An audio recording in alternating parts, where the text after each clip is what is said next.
Maging milyonaryo dahil sa kakayahang makita ang hinaharap sa gitna ng maingay at masiglang mga kalsada ng Manila, isang masigasig na lalaki ang abala sa pag-i-interview ng mga tao sa lansangan. Hindi ka panipaniwala, sigaw niya habang itinutok ang mikropono sa mga nagdaraan. Ang tanong, ano ang gagawin mo kung bigla kang magkaroon ng 4 milyong piso? Sigurado akong babayaran ko ang lahat ng utang ko, sagot ng isang lalaki. Pero sa totoo lang, hindi sapat ang halagang iyon para makabili ng disenteng kondo dito, hindi ba? At iyon mismo ang hindi napansin ng unang biktima, isang lalaking medyo mataba, mukhang awkward, at tila hindi napapansin ng mga babae. Mukha siyang nag-iisip na bumili ng bagong kotse. Siguro gusto niyang magsimula ulit mula sa simula, bulong ng tagapag-interview. Sumunod ay isang magkasintahan. Ang babae, na halatang mas may kontrol, mabilis na nagsabi, ipapasa namin ang pera sa savings. Pagkatapos, inilabas ng tagapag-interview ang huling tanong, ang pinakamalaking tanong, kung ikaw ang pinakamayamang tao sa mundo, ano ang gagawin mo? Biglang bumaba ang enerhiya ng paligid. Mukhang naguluhan ang mga tao. Isang batang babae ang nag-alinlangan, siguro, magsisimula akong mag-enjoy sa buhay, maglibang ng mas madalas. Habang ang isa naman, mas maingat, ay nagsabi, sa tingin ko kailangan ko munang malaman kung paano maging mayaman bago ko isipin kung paano gastusin ang pera. Lumipat ang eksena sa isang makintab na TV studio. Isang sikat na babaeng host, si Maria, ang nagkomento sa mga manonood, napaka-interesante ng mga sagot, hindi ba? Tumalikod siya sa espesyal na bisita. At ngayon, gusto naming marinig ang pananaw ng tinaguriang unang Pilipinong naging pinakamayamang tao sa mundo. Isang tao na, ayon sa tsismis, ay may kakayahang makita ang hinaharap. Tumutok ang kamera sa isang batang lalaki. Mukha siyang medyo nahihiya. Sa totoo lang, hindi ko nakikita ang hinaharap, sagot niya, medyo nag-aalangan. Sinungaling, isip ng mga nanunood. Biglang, isang kakaibang liwanag ang sumilay sa mata ng lalaki. Sa dulo ng studio, isang misteryosong matandang babae ang nakatayo, hawak ang isang scepter na may nakapahingang agila. Biglang lumipad ang agila, nagbigay ng matingkad na gintong liwanag, at umikot sa hangin. Ngumiti ang bilyonaryong lalaki, tila na-distract sa eksena, mukhang inosente. Sige na, sagutin mo na, sabi ni Maria, hinayla siya pabalik sa realidad. Sa totoo lang, sabi ng lalaki, mas kalmado na, isa lang akong maswerteng investor, wala nang iba. Pero malinaw, hindi tayo nasa kasalukuyan, di ba? Iniisip mo bang magsisimula ang kwento sa marangyang buhay ng isang bilyonaryo? Gising, sigaw ng isang tao. Nagising si Mateo Santos, bulong-bulong pa rin ang tungkol sa Sergeant Velasco. Malinaw na katatapos lang niya sa military training at ngayon ay wala na siyang pera. Bakit? Bakit ang imahe ng kakaibang agila na nakita niya sa training camp ay patuloy na bumabalik sa kanyang panaginip? Buiset, bulong ni Mateo. Akala ko ito'y senyales ng hinaharap, pero isa lang pala itong walang kwentang panaginip. Ito ang bida natin, Mateo Santos, 23 taong gulang, walang trabaho, walang pera, at lubos na nalilito. Tulad ng nakikita mo, siya ay nakatira sa isang maliit, madilim, halos basement na kwarto sa bahay ng kanyang ina. Pero hindi palaging ganito ang buhay niya. Noon, ang kanyang ama ay may matagumpay na negosyo, at ang kanyang ina ay isang mabait na babae. Siya ay nabuhay sa isang panaginip. Ngunit, bumagsak ang negosyo ng kanyang ama, at sa huli, iniwan siya nito. Napabuntong hininga si Mateo, tiningnan ang kanyang telepono, at nagdesisyong bisitahin ang isang kaibigan. Grabe, tingnan mo ang koleksyon mo, Paulo, sabi ni Mateo nang pumasok sa kwarto na puno ng mga action figures. Ang isa dyan, mukhang maganda ang kalidad. Siguradong mahal yan. Ako, hindi ko kayang mangarap na bumili ng ganyan. Si Paulo Garcia, ang kaibigan niyang may salamin, ay tumawa ng may pagmamalaki. Tingnan mo ang epat na koleksyon ko, sabi niya habang itinuro ang paligid ng kwarto. Dablihin mo pa yan, mas maganda ang kulay. Napailing si Mateo. Paolo, ang koleksyon mo ay malaki na simula pa nung elementarya. Paano ko malalaman ang pagkakaiba? Wala kang appreciation sa mga finer details, sabi ni Paolo, na 23 taong gulang din tulad ni Mateo. So, ano ang plano mo pagkatapos ng training? Tapos na ako sa college, sagot ni Mateo, may determinasyon sa boses. Panahon na para maghanap ng trabaho, kumita ng pera para hindi mahirapan si mama. Itinaas ni Paolo ang kanyang San Miguel beer. Isa kang mabuting anak. Salamat, sagot ni Mateo, naalala ang nakaraan. Narinig ko noong Pasko, kumain ka ng dinner kasama si mama para hindi siya mag-isa, habang ako ay nasa training camp. Nagpatuloy ang usapan nila tungkol sa iba't ibang bagay, hanggang sa biglang naging seryoso si Paolo. Mateo, may mahalaga akong sasabihin. Lumapit siya. Natagpuan ko na ang password ng Bitcoin wallet ko. Napakunot ang noo ni Mateo, mukhang naguguluhan. Kinailangan ulitin ni Paolo. Naalala mo ang ruta, yung online game na nilaro natin araw at gabi. Noong araw, ibinenta ko ang lahat ng items ko sa game para bumili ng Bitcoin. Pero nawala ang password ko at nakalimutan ko na. Nanlaki ang mata ni Mateo. Alam niya kung gaano nakataas ang halaga ng Bitcoin ngayon. Eksakto, magkano? Habang nililinis ko ang shelf ng Wayfo, ko nabihira kong gawin na tagpuan ko ang papel na may password, paliwanag ni Paolo, at sinabi ang numero. 1,120 Bitcoin. Natulala si Mateo. Sinimulan niyang mag-compute sa isip. Ang mga numero ay mabilis na naglaro sa kanyang utak. Pagkatapos ng ilang segundo, nagtanong siya ng pautol, Paolo. Sinabi mo, may 1,120 Bitcoin ka. Sa presyo ngayon, ibig sabihin ba kumita ka ng halos 500 milyong piso? Half a billion piso, sigaw ni Mateo, hinawakan ang balikat ng kaibigan. Seryoso ka ba? Paano naging ganito kalaki ang pera mo? Napakamot si Paolo. Sa totoo lang, medyo overwhelmed ako. Sobrang dami ng pera. Hindi ko alam kung ano ang mararamdaman. Samantala, ang kaibigan niyang walang pera, si Mateo, ay mabilis na nagtanong, pwede bang pautangin mo ako ng 4 milyon piso? Hindi pwede, sagot ni Paolo, umiling. Nilipat ko na lahat sa exchange. Narinig ko tataas pa ang presyo ng Bitcoin. Hayop, sigaw ni Mateo, galit. Ang kuripot mo. Kung alam ko lang, mas seryoso sana akong naglaro noon. Ngunit bigla niyang naalala ang isang bagay. Hinawakan niya ang kamay ni Paolo. Sandali, noong binenta mo ang character na ruta, binenta mo rin ang character mo, di ba? May share ako dyan. Ibigay mo ang parte ko, kung hindi, magnanakaw ka. Binalewala ni Paolo ang sinabi niya. Sige, subukan mong alalahanin, ilang porsyento ang share mo. Habang sinusubukan ni Mateo na alalahanin ang lahat, bigla niyang nakita ito. Ang pamilyar na agila ay nakadapo sa tuktok ng gusali sa tapat, ang mga matatalim nitong mata ay tumitig ng diretso sa kanya.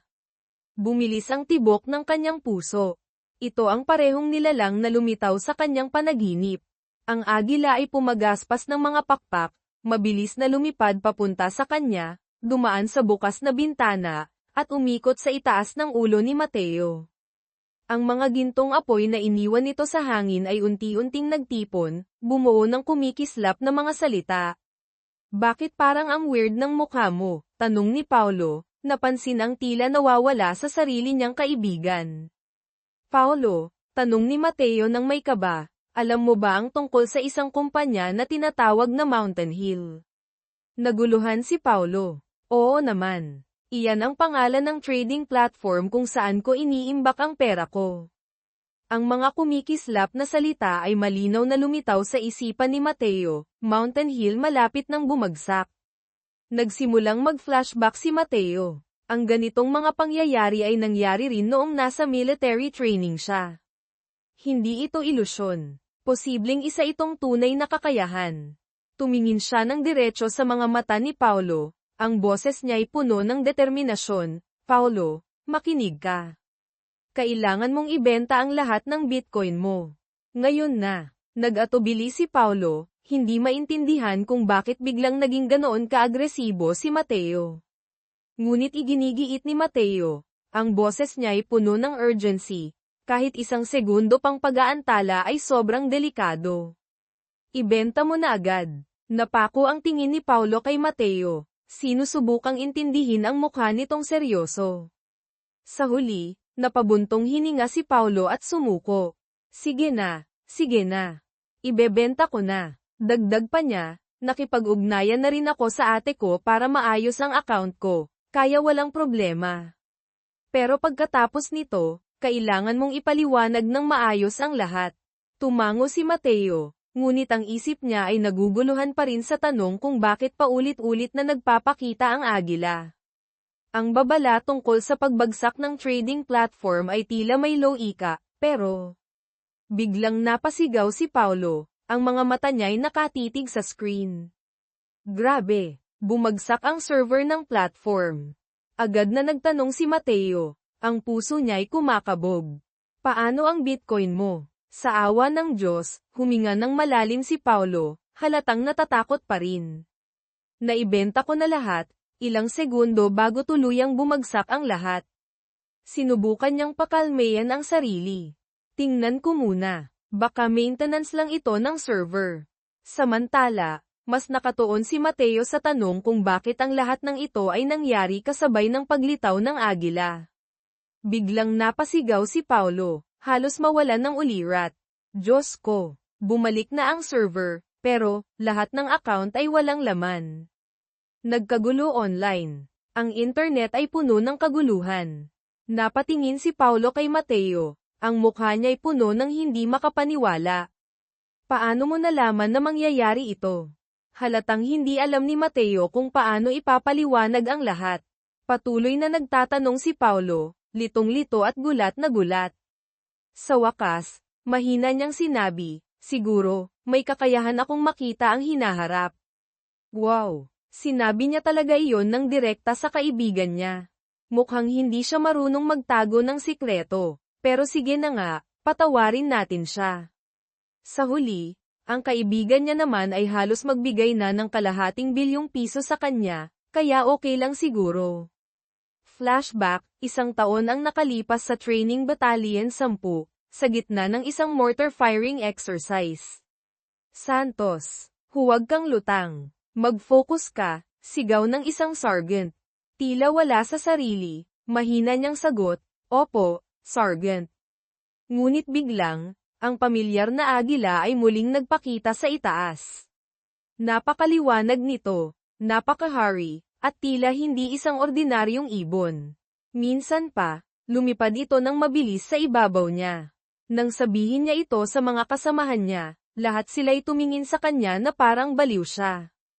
At doon lumitaw ang mga salita, mortar 188 mm sumabog. Hindi niya alam kung ano ang ibig sabihin nito, iniisip kong bahagi lang ito ng training. Sa harap niya, isang 188 mm mortar ang inihahanda. Bago pa siya makapagsalita, pinaputok na ito. Ngunit tila hindi ito lumipad ng normal. Sa mismong sandaling iyon, natutunan ni Mateo ang isang bagay, kapag ang tao ay nasa bingit ng panganib, kumikilos sila bago pa man makapag-isip. Napasigaw siya ng walang pag-aalinlangan, dapa. Sumabog ang buong lugar. Balik sa kasalukuyan, sa totoo lang, milagro na buhay ka pa, sabi ni Paulo, na halatang natatakot pa rin sa kwento. Tumango si Mateo, malungkot. May ilang hindi nakaligtas sa aksidente. Pero dahil sa babala, nakaligtas ako ng walang gallows. Napabuntong hininga siya. Sinubukan kong ikwento ito sa iba, pero ang tingin nila, gawa lang ito ng trauma ko o epekto ng pagkabigla. Sinabi ni Paulo, ang ating resident otaku, kung nangyari ito ng 2 beses ng eksakto, baka pwede na itong ituring na superpower. Sumagot si Mateo, pwede nga. Pero paano natin mapapatunayan ang ganitong bagay? Sa kanyang walang hanggang talino, sinabi ni Otako, ang paniniwala ay nasa isip lang. Kahit ngayon, kung biglang lumitaw ang isang magandang babae sa harap ko, maniniwala pa rin ako. Umikot ang mata ni Mateo. Mas mabuti pang mag-focus tayo sa mas praktikal na bagay. Tulad ng 450 milyong piso na dapat ay para sa akin. Naalala niya na sa 1120 Bitcoin ng kaibigan niya, halos 1,000 Bitcoin ang galing sa benta ng karakter niya sa laro. Mas mabuti pang ibigay mo na ang parte ko, kung hindi, susunugin ko ang buong koleksyon ng action figures mo. Agad na umiling si Otako. Walang problema. Pero ang pinakamalaking problema dito ay ang buwis. Nagtataka si Mateo. Hayop ka, nagpaplano ka bang magtayo ng tax haven? Balak mong itago ang pera sa Middle East para umiwas sa buwis dito sa Pilipinas. Halatang kinabahan si Otako dahil nahulaan ni Mateo ang plano niya. Napangiti si Mateo. Aba, nag-major ako sa economics, hindi para magpahinga lang. Ipinaliwanag ni Otako na tumulong ang ate niya sa pag-aaral ng mga batas. Sa Pilipinas, napakataas ng buwis sa cryptocurrency. Kaya naman nagtatayo siya ng kumpanya sa isang lugar na tinatawag na Delaware. Perfect na lugar, sabi ni Otako, ang mga mata niya'y kumikislap. Ang pangalan ng kumpanya ko ay OTA, natawa siya. Alam mo ba ibig sabihin? Otako Treasures Agency. Ang galing, di ba? At ng araw na iyon, natanggap ni Mateo ang unang bahagi ng kanyang pera, 1,000,000 piso. Ang natitirang 449 na milyon ay nakareserba pa rin. Habang nakaupo siya, napangiti ng bahagya. Kung ito man ay isang panaginip, huwag niyo na akong gisingin, naisip niya. Ang tanong, ano ang gagawin niya sa perang ito? Sa isang mataong mall sa Maynila, napansin ni Mateo ang isang grupo ng tao na nagkukumpulan sa paligid ng isang kaguluhan. Habang papalapit siya, narinig niya ang isang babae na sumisigaw, "Irereklamo kita sa boss mo. Lumuhad ka ngayon din." Isang babae na nakasuot ng mamahaling coat ang galit na nanggagalaiti. Alam mo ba kung gaano kamahal ang sapatos na ito? Paano mo nagawang madumihan ito? Sigaw niya habang tinuturo ang isang babaeng janitress na nakatayo sa harapan ng isang security guard. Ang guard naman ay walang magawa kundi paulit-ulit na humingi ng paumanhin. Pagkatapos, hinarap ng babae ang janitress na nasa likod ng guard at muling sumigaw, "At ikaw? Lumuhad ka rin at humingi ng tawad sa akin ngayon din." Habang pinapanood ni Mateo ang eksena, unti-unting nagbago ang kanyang ekspresyon mula sa gulat patungo sa galit. At alam mo ba, tumaya ako ng 1,000,000 piso na ang janitress na iyon ay walang iba kundi ang nanay niya. At tama nga ako. Sa susunod na eksena, malinaw na nakita ni Mateo ang mukha ng kanyang ina, si Elena. Ang mayamang babae ay patuloy pa rin sa kanyang galit, tinuturo ang sapatos niya. "Papaluhurin kita at ipapalinis ko ang sapatos ko gamit ang dila mo." Ang guard ay halatang hindi na alam ang gagawin at lumingon sa janitress. "Ate, magsalita ka naman." Si Mateo, na hindi na maitago ang galit at pagkabigla, ay nag-init ang dugo. Palaging sinasabi sa kanya ng kanyang ina na nagtatrabaho siya bilang operator sa isang call center. Ang eksenang ito ay labis na nagpagalit sa kanya. Nang makita niyang tila luluhod na ang kanyang ina, mabilis siyang sumugod at tumayo sa pagitan nito at ng mayamang babae. "Tigil na," sigaw niya. Isang eksena ng kabayanihan. Ang eksenang ito ay parang eksena sa pelikula. Ang pagligtas sa sariling ina ay mas astig kaysa sa pag-ipon ng pera, Diyos ko. Tumingin si Mateo ng diretso sa babae. Ang boses niya ay kalmado ngunit puno ng awtoridad. "Bakit kailangan mong palakihin ang isang maliit na bagay?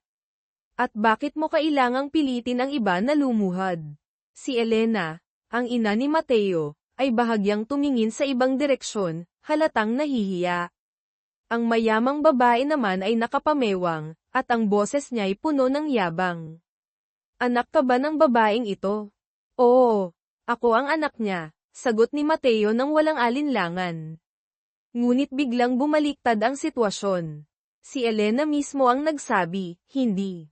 Hindi ko kilala ang lalaking ito. Hindi siya anak ko. Wow! Karaniwan, ang anak ang kumakaila sa magulang, pero sa pagkakataong ito, ang ating bida ang binaliktad ng sariling ina.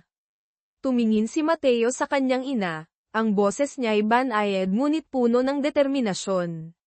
Nanay, iniisip mo ba kahit saglit na ikakahiya kita? Ang mga tao sa paligid ay nagsimulang magbulungan, litong-lito. Totoo bang ina niya ang janitress? Muling hinarap ni Mateo ang mayamang babae. Ipaliwanag mo ng maayos ang nangyari. Tinuro ng babae ang sapatos niya. Ang janitress na ito, nadumihan ang sapatos ko gamit ang kanyang mop. Habang patuloy ang kaguluhan, ang mga tao sa paligid ay nagsimula ng maglabas ng kanilang mga cellphone at kinukuhanan ng video ang eksena. Teka lang, ang buong gulong ito, dahil lang sa maliit na bagay na iyon, tanong ni Mateo, halatang hindi makapaniwala. Nagsimulang mawalan ng pasensya ang babae at muling sumigaw. Alam mo ba kung magkano ang sapatos na ito? Pero ngayon, ang kaharap niya ay isang tao na may tunay na pera.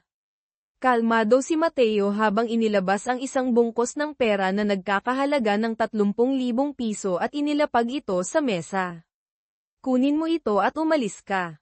Pero kung gusto mong makuha ang perang ito, kailangan mong humingi ng tawad sa nanay ko. Kung ayaw mo, pwede kang umalis nang walang kahit ano. Ang mga tao sa paligid ay nagsimulang magbulungan. Ang pagtanggap ng pera ngayon ay nakakahiya. Ngumiti si Mateo. Bahagyang nakakaloko. Kung gusto mo, pwede kong ihagis ang pera sa sahig para gumapang ka at pulutin ito.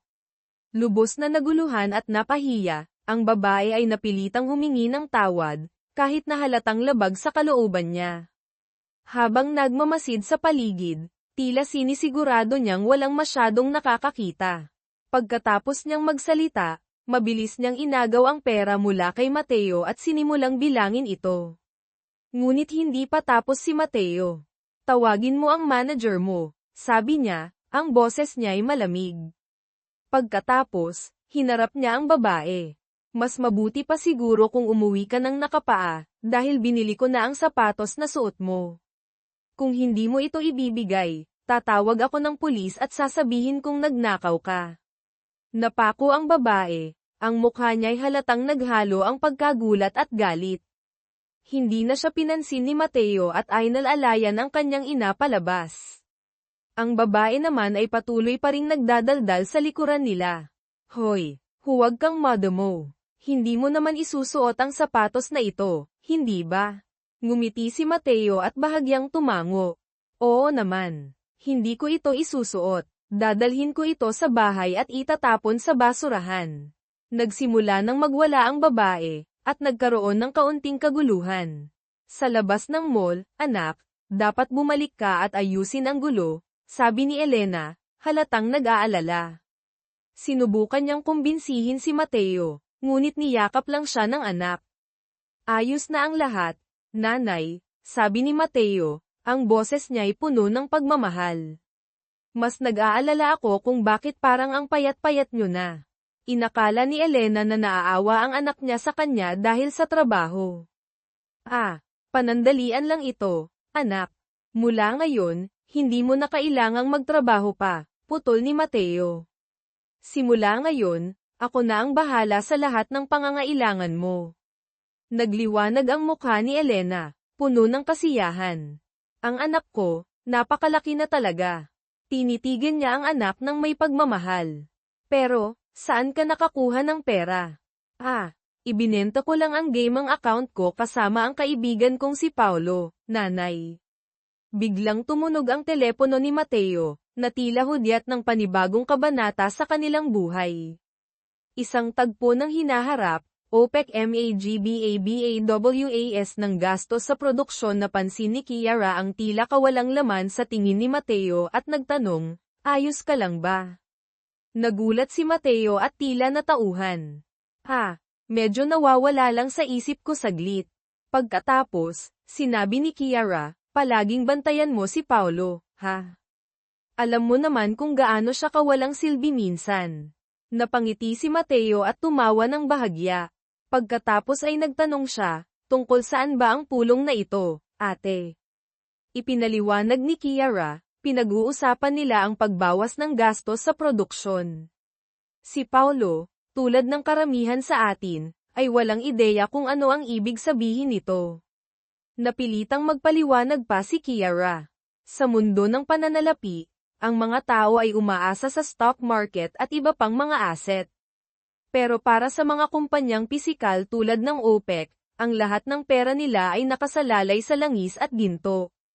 Ang Estados Unidos, bagamat isa sa pinakamalaking tagagawa ng langis, ay gumagamit ng napakalaking dami ng langis para sa mga digmaan at sa huli ay nangangailangan ng mas marami kaysa sa kanilang nagagawa. Pero dahil sa shale gas, nagbago ang lahat. Ngayon, pati ang Amerika ay nag-e-export na rin ng langis. Ang tanong ngayon, patuloy ni Kiara, ay kung paano maaapektuhan nito ang merkado. Kung bababa ang presyo ng langis sa Pilipinas sa ilalim ng $50 kada barrels, maraming kumpanya ang magsasara. Kaya naman may ganitong pulong para maghanap ng paraan upang bawasan ang gastos at manatiling buhay.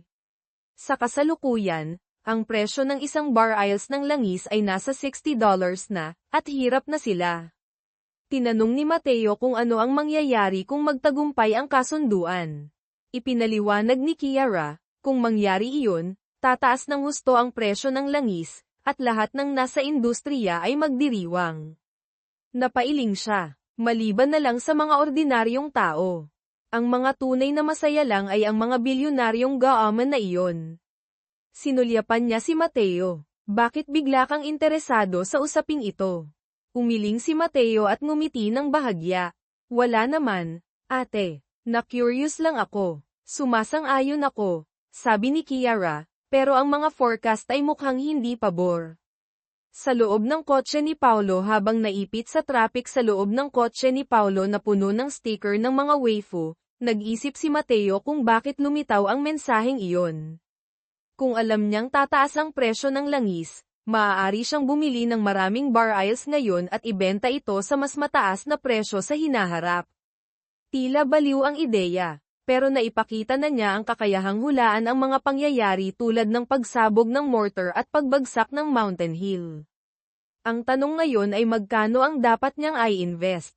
Naiwan niya ang 4 na milyong piso para sa kanyang ina, si Elena, at may natitirang 11 na milyong piso sa kanyang account, matapos ang deposito sa bagong apartment at iba pang gastusin. May malaking halaga pa sa account ni Paulo sa ibang bansa, pero ilagay ang lahat ng iyon sa isang bagay na hindi tiyak ay tila isang malaking sugal. Biglang nagtanong si Paulo, nagpakita na naman ba? Nagulat si Mateo. Nakatingala si Paulo sa langit na parang isang hanggal, tila may napansin. Napabuntong hininga si Mateo. Diyos ko, ang taong ito ay masyadong mapanuri. Hinimok ni Paulo si Mateo na sabihin ang nakita niya. Doon naisip ni Mateo ang isang ideya. Ang plano ilang sandali pa, ipinaliwanag na ni Mateo ang lahat. Ngayon, alam na ni Paulo na gustong bumili ni Mateo ng langis upang ibenta ito sa mas mataas na presyo sa hinaharap. Sinimulan nilang suriin ang mga presyo at nalaman nilang nasa $60 kada barrels ang kasalukuyang halaga. Sa simula, pinag-usapan nila ang pag-invest ng maliit na halaga mula sa pera ni Mateo. Sinabi ni Mateo na nais niyang gumastos ng humigit kumulang 12,000 piso, katumbas ng 300,000 won, pero tinawanan siya ni Paulo at sinabing masyado siyang maingat. Plano raw ni Paulo na mag-invest ng 400,000 piso, 10 milyong won. Ikaw ba'y nasisiraan ng ulo? Sigaw ni Mateo. Seryoso ka ba? Tinanong ni Paulo kung mas okay ba ang 200,000 piso, 5 milyong won. Sinubukan ni Mateo na babalaan siya na walang kasiguraduhan ang lahat, at ang kakayahan niyang hulaan ay hindi pa lubos na napatunayan. Pero matigas ang ulo ni Paulo. Hindi ako tataya ng mas mababa sa 120,000 piso, 3 milyong won. Napailing na lang si Mateo at sumuko. Sa totoo lang, bumagsak na ang presyo ng langis sa nakaraan. Kahit hindi magtagumpay ang kasunduan, maaaring may benta pa rin nila ito ng may kaunting lugi. Pero ang ideya ng pag-invest ng malaking halaga batay lamang sa isang hindi tiyak na kakayahan ay nakakatakot pa rin. Pero hey, ang swerte ay nakangiti sa mga matatapang. Sinimulan na ni Mateo ang pag-click. Sa tulong ng payo ni Mateo, nagpasya si Paulo na i-invest ang isang malaking bahagi ng kanyang yaman sa langis gamit ang mga futures contract sa New York Stock Exchange, online lahat, pero kailangan ng lisensyadong broker. Ngayon, ang kailangan na lang nilang gawin ay maghintay ng resulta ng pulong ng OPEC. Ang bagong tahanan sa kabutihang palad, nakahanap si Mateo ng disenteng apartment na may 2 kwarto sa mas mataas na palapag. Nagbayad siya ng 4 na milyong piso bilang deposito. Hindi man ito marangya, pero higit pa sa kanilang inaasahan. Masayang-masaya si Elena. Ngayon, may 2 kwarto na tayo at makikita pa natin ang pagsikat ng araw mula rito. Halatang emosyonal si Elena. Para kay Mateo, sapat nang makita ang ngiti ng kanyang ina upang gawing sulit ang lahat ng kanyang pagsisikap. Habang nag-aayos ng gamit, biglang tumahimik si Elena. May hawak siyang ilang gamit mula sa isang kahon, mga bagay na pag-aari ng yumaong ama ni Mateo. Nang lumiit ang kanilang bahay sa paglipas ng mga taon, nawalan sila ng espasyo para sa mga alaala. Ngayon, tila bumalik ang lahat ng alaala ng nakaraan. Tumingin si Mateo sa kanyang ina. Madalas mo pa rin bang iniisip si Papa, Ma? Oo naman, anak. Sagot ni Elena, ang boses niya ay nanginginig. Napakahirap ng trabaho niya. Pero hindi man lang niya nakita ang ganitong araw. Kung nabuhay lang siya ng mas matagal. Tahimik na tinitigan ni Mateo ang larawan ng kanilang dating tahanan, ang bahay na itinayo ng kanyang ama mula sa hirap at tiyaga. Pero matapos ang pagkamatay nito, nawala ang lahat, at napilitan silang ibenta ang bahay. Hindi napigilan ni Elena ang kanyang luha. Tumayo siya bigla. Sige, anak, ayusin mo na ang kwarto mo.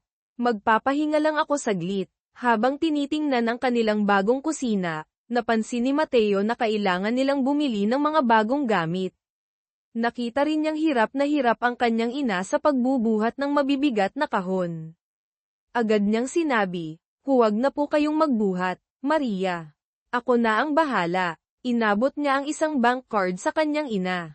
Narito po, Maria. May laman itong 4 na milyong piso. Gamitin niyo po para sa lahat ng kailangan niyo. Nanlaki ang mata ni Elena. Ano ba yan, Mateo? Bakit ka gumagastos ng ganyan kalaki? Marami na akong naipon, hindi mo na kailangan pang gawin ito. Ngunit nanatili si Mateo sa kanyang desisyon. Ma, isipin niyo na lang po na ito ang paraan ko ng pagpapasalamat sa inyo.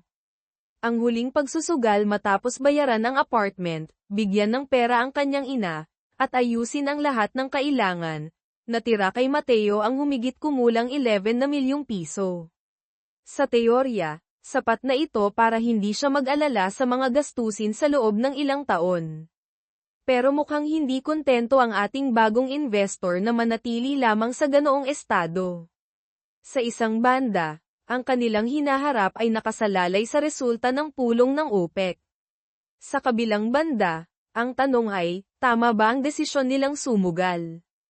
Kinabukasan, muling sumugod si Paulo sa bahay ni Mateo dahil malapit nang ilabas ang resulta ng pulong. Pakiramdam ni Mateo ay parang siya'y naipit sa isang walang katapusang eksena ng suspense sa pelikula, dahil tila napakatagal bago lumabas ang resulta. Simula nang magsimula ang pulong, bumagsak na ng 3% ang presyo ng langis. Ang ibig sabihin nito, isang bahagi ng kanilang puhunan ay tila naglaho na sa papel. Kalma ka pa ba ngayon? Tanong ni Mateo kay Paulo. Ngunit buong kumpiyansa si Paulo na sumagot, hindi ako natatakot. Naniniwala ako sa Conmat Tintray. Upang may bailang ang atensyon nila, nagpasya si Mateo na maglaro ng video games kasama si Paulo. Pero ang adik sa laro na ito ay puro mga simulation game ng pakikipag-date kasama ang mga anime girls na sobrang sexy ang nilalaro. Samantala, patuloy pa ring bumabagsak ang presyo ng langis. Sinubukan ni Mateo na magmukhang kalmado. Walang problema. Kahit mawala ang perang iyon, hindi naman ito sisirain ang buhay niya. Sa totoo lang, ang dagdag o bawas ng ilang milyong piso ay hindi sapat upang magretiro siya. Ngunit kasabay nito, nakakatakot isipin na kung mawawala ang lahat, baka kailangan nilang bumalik sa mga trabahong ayaw nila. Habang natutulog siya ng saglit, nagising siya sa sigaw ni Paulo. Lumabas na ang resulta ng OPEC. Nag-uunahan ang mga balita, OPEC nagkasundo sa pagbabawas ng produksyon. Magkano na ang presyo ng langis? Tanong agad ni Paulo. Nang suriin nila, umabot na sa $73 kada barrels ang presyo. Sa loob lamang ng ilang minuto matapos ang anunsyo, tumaas ito ng 20%. Tingnan mo ang account natin. Ibenta mo na, Paulo, sigaw ni Mateo. Dapat natin itong ibenta ngayon, dahil wala akong anumang hula tungkol sa mga susunod na mangyayari. Agad na sumunod si Paulo. Ang tagumpay ilang sandali pa, nagsimula na silang magbilang ng kanilang kita. Diyos ko, kapag mayroon kang cheat code para sa pera, napakadali ng buhay. Ang dalawang magkaibigan ay kumita ng humigit kumulang 35 na milyong piso, katumbas ng $630,000 United States dollars. Naupo si Mateo, nakayuko at hawak ang kanyang ulo, mukha siyang isang ganap na hanggal. Dahil mas maliit ang kanyang puhunan, o ideya ng puhunan, kumpara sa malaking halaga na inilagay ni Paulo, ang bahagi niya ay humigit kumulang 3.3 na milyong piso, katumbas ng $60,000 United States dollars. Napaisip siya, napaka-injustice naman ng mundong ito, pero sa kabila nito, nagpapasalamat siya sa kabutihang loob ni Paulo. Si Paulo naman ay nagsabi, kung inilagay ko lang ang lahat ng pera na plano ko noong una, baka mayaman na tayo ng sobra-sobra. Pero mabilis din niyang binalewala iyon. Pero hindi na mahalaga iyon. Ang mahalaga ay isang bagay, ito na ang ikatlong beses. Ang swerte ay maaaring gumana ng isa o dalawang beses, pero ang pangatlo, iyon ay katiyakan. Totoo nga, ang kakayahan ni Mateo na makita ang hinaharap ay totoo. At tumpak, naupo si Mateo, nagmumukhang tanga. Naisip niya kung talagang mayroon siyang isang kapangyarihan na pangbidang antas, tulad ng sa mga pelikula. Karaniwan, kapag may nakakakuha ng kakaibang kakayahan, iniisip ng mga tao ang isang malakas na lalaki na tumatakbo, nananapak, at bumabagsak ang mga kontrabida. Pero sa modernong mundo na halos walang karahasan, ang sinumang bayani na may pisikal na lakas lamang ay tila walang silbi. Ang mga makina ay kaya nang gawin ang lahat ng iyon. Ngunit ang kakayahang makita ang hinaharap, iyon ay isang bagay na hindi matutumbasan. Kahit ang pinakamalalakas na supercomputer sa mundo ay hindi kayang pantayan ang ganoong kakayahan. Ang plano ni Paulo agad na nagtanong si Paulo kung kaya bang hulaan ni Mateo ang lahat mula sa resulta ng mga laro sa sports hanggang sa mga aksidente.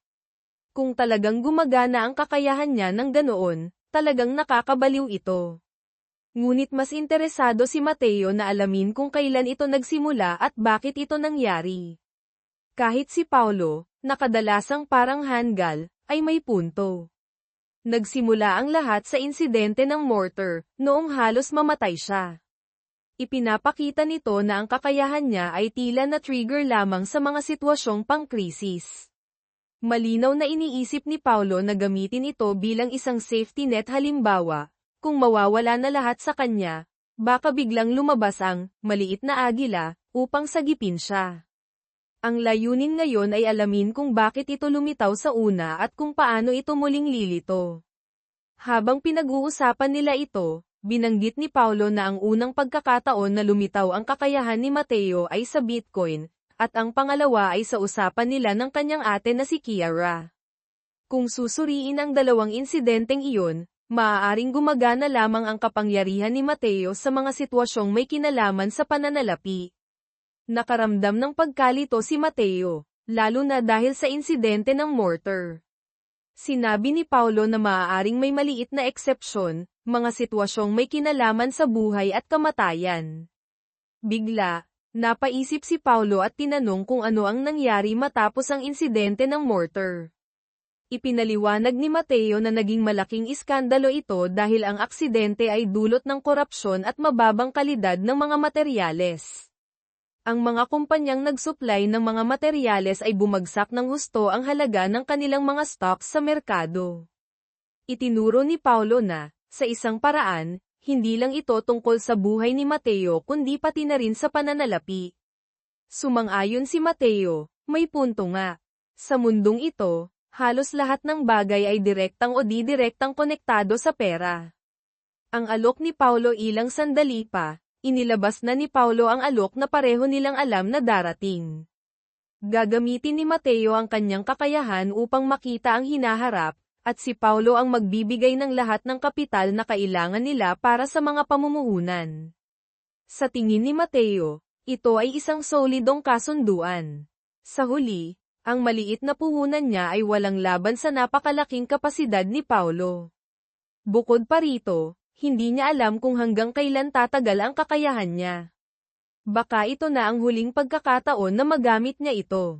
At dahil handang akuin ni Paulo ang lahat ng posibleng pagkalugi habang naghahati pa rin sila sa kita kung magtagumpay, wala namang mawawala kay Mateo kahit na mag-fail ang kanilang investment. Halos masyadong maganda ang alok na ito para tanggihan. Ngunit nagsimula ring mag-alinlangan si Mateo kung patas ba ang kontratang ito.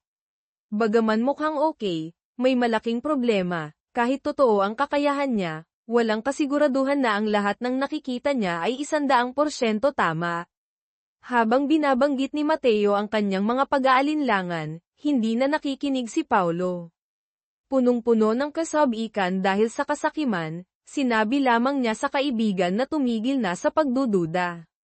Ang mahalaga lang sa kanya ay kung totoo ang kapangyarihan ni Mateo, mayroon silang perpektong pagkakataon upang maging sobrang yaman. Mayroon siyang napakalaking kapital na pwedeng i-invest. Magkasama, maaari silang kumita ng mga halagang hindi ka panipaniwala. Ang kailangan lang gawin ni Mateo ay makipagkamay sa kanya, at magkasama nilang sisimulan ang kanilang paglalakbay sa mundo ng pamumuhunan. Ang pagtakas ni Mateo ngunit biglang tinanong ni Mateo, paano kung hindi ko hawakan ang pangit mong kamay? Sa imahinasyon ni Paulo, ang kanyang kamay ay tila nagliwanag. Sinabi niya ng may pagkadramatiko, kung ganoon, hindi na tayo magkikita pa. Halika na, kaibigan ko, sumama ka sa akin sa mundo ng mga mayayaman. Habang literal na nanginginig si Mateo, biglang tumunog ang kanyang telepono. May tumatawag na nagngangalang Minjun, iniimbitahan siyang uminom sa Hongdae. Ipagpalagay nating isang lugar na katulad ng Makati o BGC sa Pilipinas. Kung nandyan si Juan, darating ako, sagot ni Mateo, sabay paalam kay Paulo. May plano na ako, babalik ako mamaya. At ganoon lang, iniwan ni Mateo ang kaawa-awang Paulo sa kwarto sa loob ng wala pang 15 segundo. Pagdating sa bar, agad na tinawag si Mateo ng ilang lalaki. Sarge Kang. Mananatili tayo sa ranggo at apelyido para mapanatili ang daloy ng kwento. Binati ni Mateo ang kanyang mga kaibigan, sabay sabing siya'y isang reservist na lang ngayon. Agad namang ipinakilala ng isa sa kanyang mga kaibigan ang tunay na dahilan kung bakit siya dumating ng mabilis. Ang taong maaaring magpabagsak sa investor na nakakakita ng hinaharap ay naroon mismo sa harapan niya. Ang pangalan niya ay Shin Yuri. Sa kaliwa niya ay si Huang Juhu, isa pang panganib na naglalakad. Ligtas ba si Mateo? Hindi na. Kinuha niya agad ang isang baso ng alak. Mukhang may hinahanap si Mateo na isang taong nagngangalang Juan, pero sinabi ng kanyang kaibigan na mahuhuli ito. Tinanong siya ng isa pang lalaki kung balak ba niyang bumalik sa kolehiyo sa susunod na taon. Sinabi ni Mateo na pinag-iisipan pa niya. Ngayong bayad na ang bahay nila at wala na siyang problema sa pera, mukhang ang pinakamagandang hakbang ay ang mabilis na pagtatapos ng pag-aaral. Tumayo si Shin Yuri, itinaas ang kanyang baso. Isang karangalan na makasama kayo, Senior. Uminom siya ng isang eleganteng lagok. Talagang isa siyang artista sa pagpapakitang gilas. Muli niyang tinaas ang kanyang baso nang purihin ni Mateo ang kanyang galing sa pag-inom. Eksaktong sa sandaling iyon, pumasok ang isa pang tao sa bar. Si Jong Kwan-woo. Mukhang senior ito ni Mateo sa militar o sa ibang lugar. Gusto ni Mateo na ang babae sa grupo ang magbuhos ng alak para sa lalaking ito habang sila'y nag-uusap tungkol sa trabaho at negosyo. Binanggit ng kaibigan ni Mateo na 4 na kumpanya ang nagsasama upang bumuo ng isang malaking conglomerate. Ang problema, kapag nagsama ang 4 na kumpanya, hindi lahat ng empleyado ay mananatili. May ilan na matatanggal. Tinanong ni Mateo ang handgal na ito kung ano ang gagawin niya kung siya'y masisante. Sinabi ng lalaki na nagsisimula na siyang mag-interes sa pag-i-invest. Pagkatapos ng ilang bote ng alak, iginiit ng lalaki na walang magaling na investor sa bansang ito, kundi mga magagaling na negosyante lamang. Ngunit kailangan nila ng isang taong matapang at may kapital upang magsimula ng mga tunay na hakbang sa lungsod. Samantala, si Yuri ay naglalaro ng kanyang cellphone sa ilalim ng mesa. Nagre-record ba siya? Sinabi ko na sa inyo, ang babaeng ito ay mapanganib. Ang inosenteng lalaki sa tabi niya ay sa wakas nagtanong, ano bang ginagawa mo? Paliwanag ni Yuri na dapat ay makikipagkita siya sa isang kaibigan, pero dahil narito siya ngayon, tinawagan na niya ang kaibigang iyon. At nang banggitin niya ang pangalang, Soa, tila nanigas ang buong bar. Nagsimulang magpawis ng malamig si Mateo. Ang babaeng ito ba'y sobrang delikado, o may nangyari na? Ngunit huli na para umatras. Pumasok na siya. Kung tatanungin niyo ako, mas mapanganib si Yuri. Ang babaeng naka-black dress na maikli ay hindi naman ganoon kalala. Hindi ko sinasabing pangit siya, pero hindi siya kasing delikado ni Yuri. Naupo si Mateo, mukhang isang tanga, at pawis na parang naliligo. Agad siyang nakilala ng babae. Kang Jinho. Mananatili tayo sa buong pangalan ng pangunahing karakter para sa eksenang ito. Napakatarantado. Ito ang unang beses na nagkita silang muli mula nang maghiwalay sila. Kaya pala, hindi siya isang ganap na talunan tulad ng iniisip natin. Ang gago ay nagkaroon ng girlfriend bago pa magsimula ang kwento. Ang malas lang talaga. Ang pag-uusap sa nakaraan ilang segundo pa lang ang lumipas, naiwan na silang dalawa sa mesa. Binanggit ng babae na 2 taon na mula nang huli silang magkita. Kinumpirma ito ni Mateo at sinabing maayos naman ang kanyang buhay ngayon. Tinanong niya kung masaya ba siya sa bagong nobyo nito. Oo, masaya kami, sagot niya. Mukhang nakikipag-date siya ngayon kay Go Jung-hyuk. Talo ang bida natin sa isang gym king. Sa totoo lang, ang lalaki ay mas mukhang kuya niya kaysa nobyo, pero bahala na. Gusto niyong malaman. Iniwan si Mateo. Ang tarantadong si Go Jung-hyuk ay anak ng isang mayamang pamilya. At pagkatapos ng breakup nila ni Mateo at ang pagsali nito sa militar, nagsimula siyang makipag-date sa lalaki. Ngayon, nakaupo lang si Mateo, nakatitig sa kanya, mukhang isang ganap na handgal. Sinabi ng babae na nagbago na siya ng sobra. Noon, akala ko medyo boring ka. Diyos ko, mas malala pa pala siya dati. Ang bida natin ay nakipagrelasyon sa kanya noong mas masahol pa siya. Humingi siya ng tawad sa paghiwalay kay Mateo noong nasa mahirap itong sitwasyon. Sinagot siya ni Mateo ng simple. Ayos lang. Tapos na iyon. At ngayon, biglang naging malambot ang babae. Kinagat ang kanyang mapupulang labi, at tiningnan si Mateo gamit ang ganoong klaseng tingin. Simula pa lang, gusto talaga kita. Hindi natuwa si Mateo. Hindi pa man siya nagiging emosyonal, gusto na niyang alamin ang ibig sabihin nito. Parang ang weird pakinggan, sagot niya, pero gusto talaga kita noon. Sinabi niya na ito'y dahil sa kumpiyansa ni Mateo, at iyon ang palaging hinangaan niya dito. Kung ganoon, bakit mo ako iniwan? Tanong ni Mateo. Umiling lang siya. Malinaw na sinunggaban ko lang ang oportunidad nang dumating ito. Oportunidad makipag-date sa isang mayaman. Oo, tama. Sinabi pa niya ito ng direkta, na parang walang kahit anong itinatago. Dagdag pa niya, hindi niya kayang palampasin ang pagkakataong matupad ang kanyang mga pangarap. Ang pangarap niya, malinaw naman, ay magpakasal sa isang mayaman. Gusto ni Mateo malaman kung ano ang pinagsasabi niya. Ngayon, nanigas ang babae, halatang nahihiya, at tumayo ng awkward. Kailangan ko nang umalis. Pero hindi hinayaan ni Mateo na matapos ito ng ganoon lang. Ano ang ibig mong sabihin sa pangarap mo? Tiningnan lang siya ng babae ng isang beses bago umalis, sabay bulong na ang pangarap niya ay ang maging matagumpay. Samantala, naiwan si Mateo na nakaupo, nakasubsob sa mesa na parang isang tambak ng basura. Ang nakaraan ni Mateo 2 taon na ang nakalipas, bago pa man may libing ang kanyang ama, na foreclose na ang kanilang bahay. Lahat ng kamag-anak nila ay tumalikod sa kanila. At si Soa, iniwan siya bago pa siya makapagluksa. Napilitan siyang sumali sa militar. Samantala, ang kanyang ina ay naiwan mag-isa upang magtrabaho at mabuhay. Diyos ko, napakalupit na dagok iyon. Hindi lahat ng tao ay kayang makaligtas sa ganoong sitwasyon. Pero kamakailan, nagbago ang lahat. Ang kanyang mga pamumuhunan ay nagbigay ng malaking kita, at ang unang malaking tagumpay niya ay ang kalakalan sa langis. Ngayon, nakaupo siya roon, puno ng pagmamalaki, iniisip kung ano nga ba ang ibig sabihin ng tagumpay. Eksaktong sa sandaling iyon, lumitaw ang agila sa harapan niya. Nagbiro pa si Mateo. Narito ka ba para uminom, bata? Pero tulad ng dati, pinalipad ng nilalang ang kanyang mga pakpak, umiikot sa itaas niya. At nang makita niya ang mensahe nito, lumiwanag ang kanyang mga mata. Kaya ito pala ang hinaharap niya.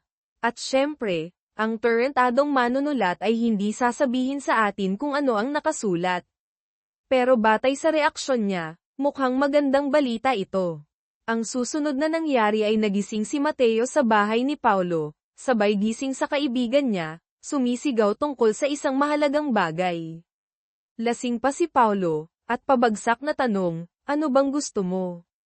Mateo, puno ng kasabikan, sumagot, gusto kong magtagumpay. Diyos ko, hindi maaaring siya'y naaapektuhan pa rin ng boring na si Soa. Si Shin Yuri ay 10 beses na mas mahusay, isang tunay na reyna.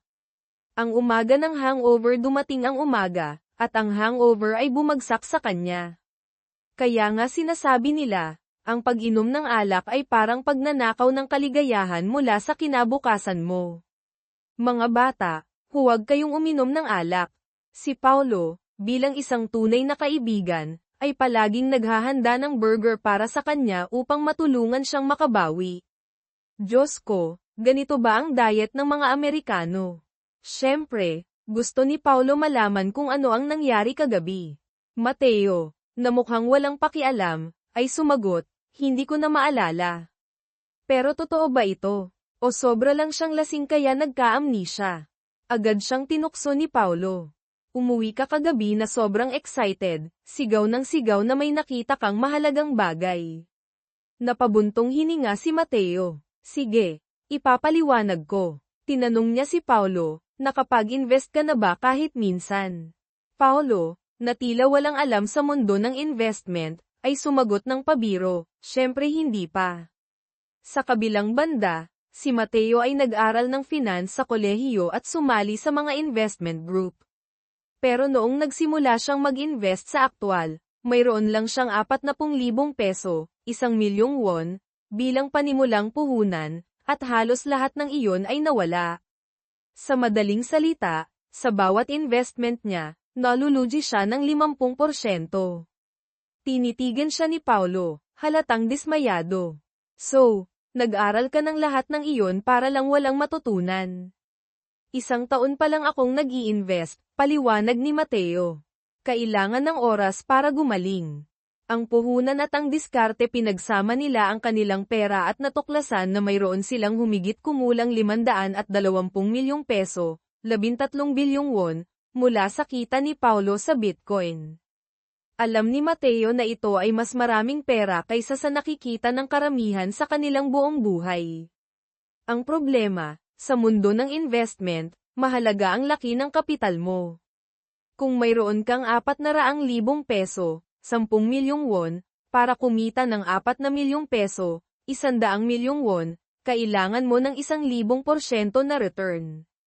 Pero kung mayroon kang 400 milyong peso, 10 bilyong won, 1% na return lang ay magbibigay na sa iyo ng 4 na milyong peso. Ang tanging dahilan kung bakit kumita ng malaki si Paulo sa oil trading ay dahil mas malaki ang inilagay niyang puhunan. Pero malinaw, habang mas malaki ang puhunan, mas malaki rin ang panganib. Kung ganoon, kailan tayo mag-i-invest ulit? Tanong ni Paulo. Itinaas ni Mateo ang kilay. Bakit ang isang tao na may 520 milyong peso ay iniisip pa ang tungkol sa investment? May perpektong sagot si Paulo. Mas maraming pera, mas maganda. Gusto ko pa ng mas marami. Ang taong ito ay talagang medyo sekim. Ang diskarte ni Mateo. Tinanong ni Paulo si Mateo kung ano ang balak niyang gawin sa kanyang pera. Sinabi ni Mateo na naghihintay siya para mag-invest. Malinaw, kailangan niya ng isang senyales bago siya kumilos. Kung hindi lilito ang agila, wala siyang gagawin. Hindi siya isang hanggal. At base sa sinabi ni Paulo, kailangan niyang magbasa pa ng mga bagay na may kaugnayan sa finance upang mapataas ang pagkakataong ma-activate ang kanyang kakayahan. Lumipas ang ilang araw. Sa mga nakaraang araw, binasa ni Mateo ang napakaraming artikulo tungkol sa ekonomiya. Kahit ano na may kaugnayan sa investment, cash flow, stock trends, sinubaybayan niya ang lahat, naghihintay na ma-activate ang kanyang kapangyarihan. Pero malinaw, ang mga pampublikong impormasyon ay halos walang silbi. Kapag sinabi ng mga tao na tataas ang presyo ng isang bagay, tumaas na ito.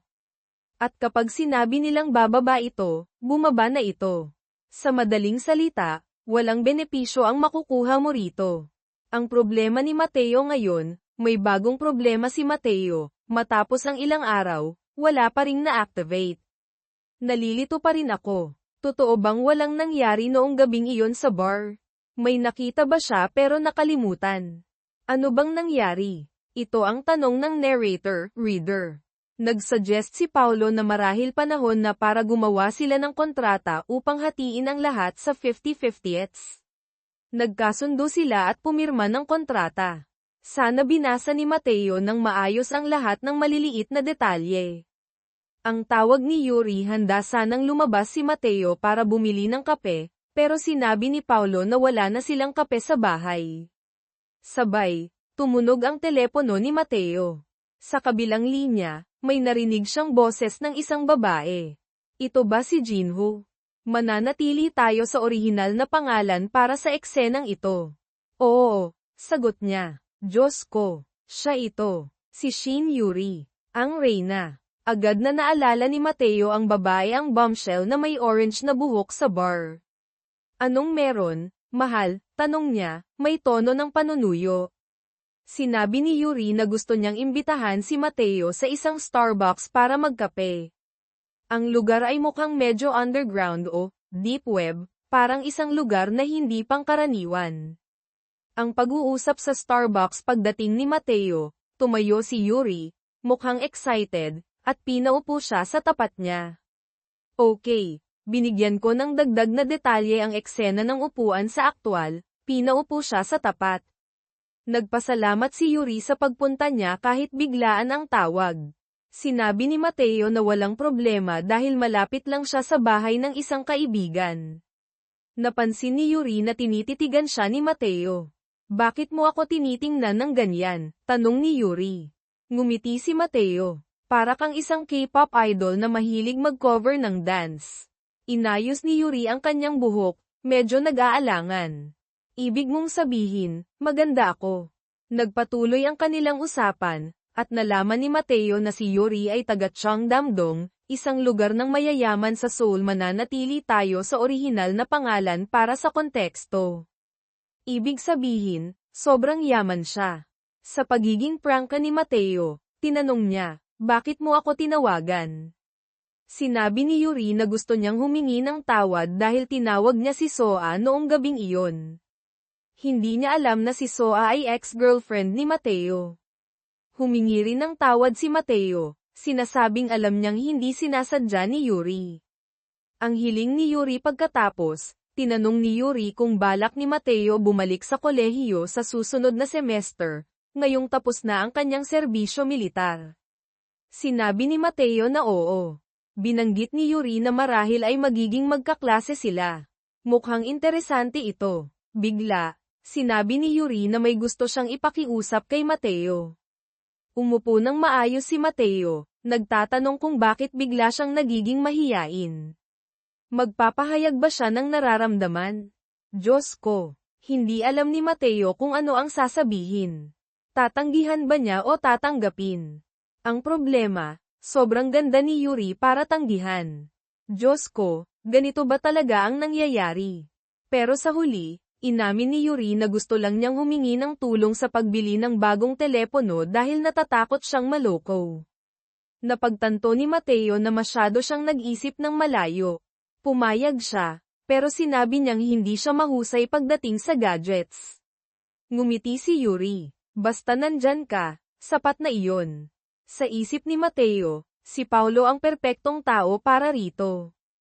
Ang tarantado ay bumibili ng lahat ng bagong telepono at gadget sa merkado. Pagdating sa tindahan ng telepono, agad na pumasok si Yuri at tinanong kung mayroong Samsung L6. Umupo si Mateo habang sinimulan ng empleyado ng tindahan ang pagpapaliwanag ng lahat ng mga tampok ng telepono. Ang tarantado nating bida ay nakaupo lang doon, nag-iisip. Diyos ko, ang pagbili ng telepono ngayon ay napakakomplikado. Dapat mas simple ito. At sa totoo lang, hindi naman talaga kailangan ang presensya niya rito. Dahil dito, nagsimula siyang maglakad-lakad at tumingin sa paligid. Kinuha niya ang isang unit ng L6 at naalala na bago siya sumali sa militar, ang pinakabagong modelo noon ay L3 pa lamang. At iyon ang sandaling nag-activate ang kapangyarihan ng agila. Ang agila ay lumipad papasok sa tindahan, umiikot sa ibabaw ng ulo niya. Sa pagkakataong ito, lumitaw ang mensahe, L6 ngiit-inig na produksyon. Napakunot noo si Mateo. Nalilito siya. Ano ito? Sa tingin ko, malinaw naman, hindi ba? Ang telepono ay malapit nang ihinto ang produksyon. Pero tingnan natin kung saan haantong ito. Napansin ni Yuri na nakatingin si Mateo sa kawalan. Anong tinitingnan mo? Tanong niya. Pumikit si Mateo at ngumiti. Wala, may lamok lang na dumaan. Siyempre, ang tarantado nating bida ay tuwang-tuwa. Isa na namang senyales ang naganap. Ang pag-uwi sa daan pauwi, binanggit ni Yuri na iniisip niyang bumili ng kulay dilaw, pero mas gusto niya ang kulay asul kaya iyon ang pinili niya. Mateo, na tila walang interes, ay sumagot, oo, maganda nga.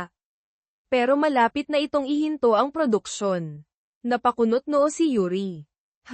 Biglang nanigas si Mateo. Sa sobrang pag-iisip niya tungkol dito, hindi sinasadyang nasabi niya ng malakas.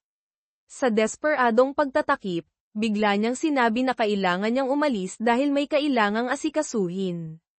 Kumaway siya ng palem at mabilis na umalis. Habang nakatingin si Yuri sa kanyang pag-alis, napabuntong hininga siya. Iniisip niya na sana man lang ay naimbitahan niya si Mateo para kumain bilang pasasalamat sa tulong nito. Sa bahay ni Paulo samantala, sa bahay ni Paulo, biglang pumasok si Mateo na sumisigaw. Paulo, sabi nila ang Samsung L6, kinuha ni Paulo ang kanyang telepono. Tinuro ito ni Mateo. Ang bagay na yan, malapit nang ihinto ang produksyon. Lubos na nalito si Paulo.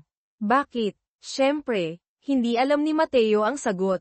Ang Samsung ay may napakaraming modelo ng telepono, at isa ito sa kanilang pinakamabentang produkto. Pero pagdating sa mga premium na modelo, mas mataas pa rin ang Apple. Kamakailan, ang Samsung ay nangunguna sa merkado dahil sa L5 at L6. Ang L5 ay nakapagbenta ng 50 milyong unit, at ang L6 ay inaasahang makakapagbenta ng 70 milyon. Sinabi ni Paulo na ito ay isa sa pinakamalaking tagumpay sa buong mundo. Kung ganoon, bakit nila ihihinto ang produksyon nito? Naisip niya kung baka may kinalaman ito sa mga patent dispute, dahil ang isang telepono ay may kaugnayan sa higit 200,000 patent. Hindi naniniwala si Mateo. Kahit matalo ang Samsung sa kaso ng patent, magbabayad lang sila ng multa o bibili ng bagong lisensya. Bukod dito, gumagawa na ang Samsung ng mga telepono mula noong 2000s, kaya tiyak na marami silang sariling patent. Ngayon, kailangan nilang alamin kung bakit ihihinto ang produksyon ng L6 at kailan ito mangyayari. Tinanong ni Mateo si Paulo kung anong uri ng balita ang maaaring magdulot ng ganitong sitwasyon. Ipinaliwanag ni Paulo na mahirap ito. Karaniwan, kung may problema, magbabayad lang ang kumpanya para sa mga damages. Ang mga telepono ay palaging may mga issue. Hindi nila maaaring kanselahin ang buong linya ng produkto dahil lang sa isa o dalawang problema. Umupo silang dalawa, nag-iisip. Lumipas ang oras. Ang eksplosyon ng telepono kinagabihan, biglang sumigaw si Paulo. Anong nangyari? Nakahiga siya sa kama, nakatingin sa telepono niya. Sumabog ito. Naglalaro siya ng game habang naka-charge ang telepono sa tabi niya, at ngayon, ang bagay na iyon ay nag-aapoy. Sobrang nakakabaliw dahil kakabili lang niya nito 1 linggo pa lang. Sa madaling salita, ito ay parang bomba na may timer. Agad nilang napagtanto na ito ang dahilan kung bakit ihihinto ang produksyon ng L6.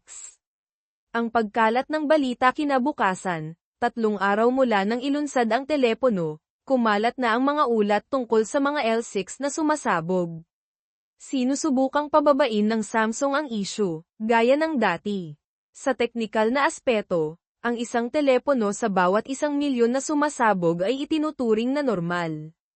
Pero sa kasong ito, isa sa bawat 10,000 unit ang sumasabog.